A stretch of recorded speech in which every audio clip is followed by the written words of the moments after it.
Baik, terima kasih atas kesempatannya. Saya sebagai pemateri pertama akan menjelaskan mengenai definisi dari Komisi Pemilihan Umum atau KPU. Dalam Undang-Undang Nomor 15 Tahun 2011, Pasal 1 Ayat 6 dijelaskan bahwa Komisi Pemilihan Umum adalah lembaga penyelenggara pemilu yang bersifat nasional, tetap, dan mandiri yang bertugas untuk melaksanakan pemilu. Dalam pasal ini dijelaskan pula mengenai KPU Provinsi dan KPU Kabupaten Kota. Ayat 7 pada pasal ini menjelaskan bahwa KPU Provinsi adalah penyelenggara pemilu yang bertugas untuk melaksanakan pemilu di provinsi. Sedangkan KPU Kabupaten Kota adalah penyelenggara pemilu yang bertugas untuk melaksanakan pemilu di kabupaten kota sesuai pada ayat 8 pada pasal ini. KPU merupakan salah satu lembaga negara yang bersifat independen. Lembaga independen adalah lembaga negara yang dibentuk oleh pemerintah pusat namun bekerja secara independen. Lembaga-lembaga lain yang bersifat independen antara lain seperti Komisi Nasional Hak Asasi Manusia atau Komnas HAM, Komisi Pemberantasan Korupsi atau KPK, Komisi Penyiaran Indonesia atau KPI, dan lain-lain. KPU merupakan komisi negara yang berposisi sebagai penunjang dari atas lembaga utama. Kedudukan KPU dengan demikian tidak dapat disejajarkan dengan lembaga-lembaga negara yang telah ditetapkan atau ditentukan dalam Undang-Undang Dasar 1945. Lembaga negara penunjang disebut sebagai auxiliary state body, sedangkan lembaga negara utama disebut sebagai main state organ. Dalam penyelenggaraan pemilu, KPU bertugas dalam melaksanakan pembinaan umum anggota DPR, DPD, DPRD, pemilu presiden dan wakil presiden, serta pemilu kepala daerah dan wakil kepala daerah. Seiring dengan berjalannya waktu, untuk meningkatkan kualitas pemilu, salah satunya penyelenggaraan pemilu, KPU sebagai penyelenggara pemilu dituntut untuk independen dan non-partisipan. Untuk itu, terjadi beberapa revisi tentang pemilu pasca Orde Baru. Sebelumnya, penyelenggara pemilu diatur dengan Undang-Undang Nomor 12 Tahun 2003 tentang Pemilu DPR, DPD, DPRD. Undang-Undang Nomor 23 Tahun 2003 tentang Pemilu Presiden dan Wakil Presiden. Kemudian muncul Undang-Undang Nomor 22 Tahun 2007 tentang penyelenggaraan pemilu. Menjelang pemilihan umum tahun 2009, dibuat Undang-Undang Nomor 42 Tahun 2008 tentang pemilihan umum presiden dan wakil presiden, disertai dengan revisi pemerintah daerah, yaitu Undang-Undang Nomor 32 Tahun 2004 dengan Undang-Undang Nomor 12 Tahun 2008 tentang pemerintah daerah. Terakhir, DPR dan pemerintah menyerahkan Undang-Undang Nomor 15 Tahun 2011 tentang penyelenggaraan pemilu, diatur lebih lanjut mengenai badan-badan yang bertugas untuk mewujudkan pemilu yang luber dan jurdil. Adapun lembaga-lembaga itu ialah yang pertama Badan Pengawas Pemilu atau Bawaslu, Badan Pengawas Pemilu Provinsi atau Bawaslu Provinsi,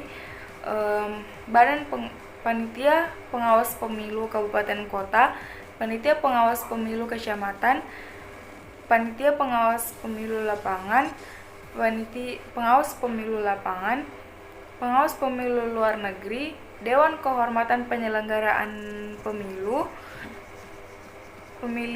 panitia pemilihan kecamatan, panitia pemungutan suara, panitia pemilihan luar negeri, kelompok penyelenggara pemungutan suara, dan yang terakhir kelompok penyelenggara pemungutan suara luar negeri.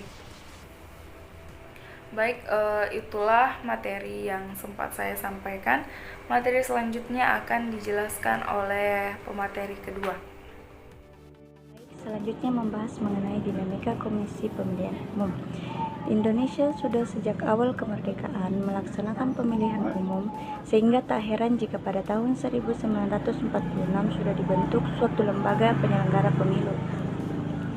Kendati pemilu 1955 merupakan pemilu pertama di Indonesia, lembaga penyelenggara pemilu dibentuk tahun 1946 ketika Presiden Soekarno membentuk Badan Pembaharuan Susunan Komite Nasional Pusat atau BPS. BPS yang diketahui memiliki cabang-cabang di daerah ternyata tidak pernah menjalankan tugasnya melakukan pemilihan anggota parlemen. Setelah revolusi kemerdekaan reda pada 7 November 1953, Presiden Soekarno menandatangani Keputusan Presiden nomor 188 tahun 1955 tentang pengangkatan Panitia Pemilihan Indonesia. Panitia inilah yang bertugas menyiapkan pemimpin penyelenggara pemilu 1955 untuk memilih anggota konstituen dan anggota Dewan Perwakilan Rakyat. Panitia Pemilihan Indonesia memiliki payung hukum Undang-Undang nomor 7 tahun 1953 tentang pemilihan anggota konstituen dan anggota Dewan Perwakilan Rakyat. Undang-undang ini mengatur bahwa perangkat-perangkat lain dalam menyelenggara pemilu adalah panitia pemilihan berkedudukan di setiap daerah pemilihan, panitia pemilihan kabupaten yang berkedudukan di setiap kabupaten, panitia pemungutan berkedudukan di setiap desa, dan panitia pemilih luar negeri. Pemilihan anggota panitia pemilihan Indonesia maupun perangkat pendukungnya juga diatur dalam undang-undang ini, yang semuanya melalui mekanisme penunjukan langsung. Panitia Pemilihan Indonesia ditunjuk oleh Presiden, Panitia Pemilihan ditunjuk oleh Menteri Kehakiman, dan Panitia Pemilihan Kabupaten ditunjuk oleh Menteri Dalam Negeri. Pada masa rezim Orde Baru, TPI diganti dengan LPU atau Lembaga Pemilihan Umum. LPU dibentuk dengan Keputusan Presiden nomor 3 tahun 1970. LPU diketuai oleh Menteri Dalam Negeri yang keanggotaannya terdiri atas Dewan Pimpinan, Dewan Pertimbangan, Sekretariat Umum, dan Badan Perbekalan dan Perhubungan. Struktur organisasi penyelenggara di pusat disebut Panitia Pemilihan Indonesia, di provinsi disebut Panitia Pemilihan Daerah tingkat 1, di kabupaten atau kota madya disebut Panitia Pemilihan Daerah tingkat 2, di kecamatan disebut Panitia Pemungutan Suara, dan di desa atau kelurahan disebut Panitia Pendaftar Pemilih. Untuk melaksanakan pemungutan dan perhitungan suara dibentuk kelompok penyelenggara pemungutan dan perhitungan suara. Bagi warga negara RI di luar negeri dibentuk Panitia Pemilihan Luar Negeri dan kelompok penyelenggara pemungutan suara luar negeri yang bersifat sementara. LPU inilah yang kemudian bermetamorfosis menjadi KPU yang dikenal saat ini pasca runtuhan rezim Orde Baru. Pelaksanaan pemilihan umum menjadi tanggung jawab Komisi Pemilihan Umum atau KPU. Komisi ini bertanggung jawab untuk menyelenggarakan pemilu, baik untuk memilih Dewan Perwakilan Rakyat, Dewan Perwakilan Daerah, Presiden dan Wakil Presiden, Dewan Perwakilan Rakyat Daerah, Kepala Daerah Provinsi atau Gubernur, dan Kabupaten atau Bupati, dan Kota atau Wali Kota, dan pemilihan pejabat publik lain yang diatur oleh undang-undang. KPU pertama kali menyelenggarakan pemilu pada tahun 1999.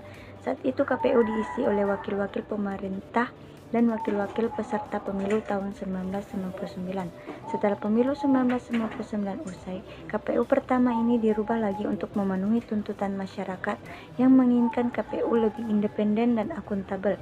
Anggota-anggota KPU tidak lagi unsur dari wakil-wakil pemerintah dan wakil-wakil peserta, melainkan dari unsur non-partisipan. Selanjutnya mengenai fungsi dan wewenang KPU akan dilanjutkan oleh pemateri selanjutnya. Baik, adapun fungsi wewenang dan tugas Komisi Pemilihan Umum. Diketahui KPU memiliki tugas pokok sebagai penyelenggara pemilu. Tugas ini diamanahkan oleh Undang-Undang Dasar 1945 pada pasal 22E ayat 5 yang mengatur bahwa pemilihan umum diselenggarakan oleh suatu komisi pemilihan umum yang bersifat nasional, tetap, dan mandiri. Adapun contoh tugas dan wewenang KPU. Contoh tugas dan wewenang KPU dalam penyelenggaraan pemilu DPR, DPD, dan DPRD. Yang pertama itu tugasnya yaitu merencanakan program dan anggaran serta menetapkan jadwal pemilu. Yang kedua, mengkoordinasikan penyelenggaraan dan mengendalikan semua tahap pemilu. Ketiga, atau yang terakhir, melaksanakan sosialisasi penyelenggaraan pemilu dan atau yang berkaitan dengan tugas dan wewenang KPU kepada masyarakat. Selanjutnya, mengenai peranan KPU dalam melaksanakan pendidikan politik. Peranan KPU dalam melaksanakan pendidikan politik bisa dipahami sebagai pelaksanaan tugas atau wewenang sosialisasi politik yang diembannya, baik KPU pusat, KPU provinsi maupun KPU kabupaten kota. Nah, di sini KPU memiliki tugas melakukan sosialisasi penyelenggaraan pemilu atau terkait dengan tugas dan wewenang KPU kepada masyarakat. Sosialisasi di sini tidak sekedar sosialisasi yang menyentuh aspek-aspek prosedur seperti tahapan-tahapan pemilu dan teknis pemilu, tetapi juga aspek-aspek substantif seperti menjelaskan mengenai manfaat dan pentingnya suatu pemilu, hingga berharap terbentuk pemilih-pemilih yang cerdas. Karena hal ini, KPU disebut telah melaksanakan tugas sosialisasi politik atau pendidikan politik.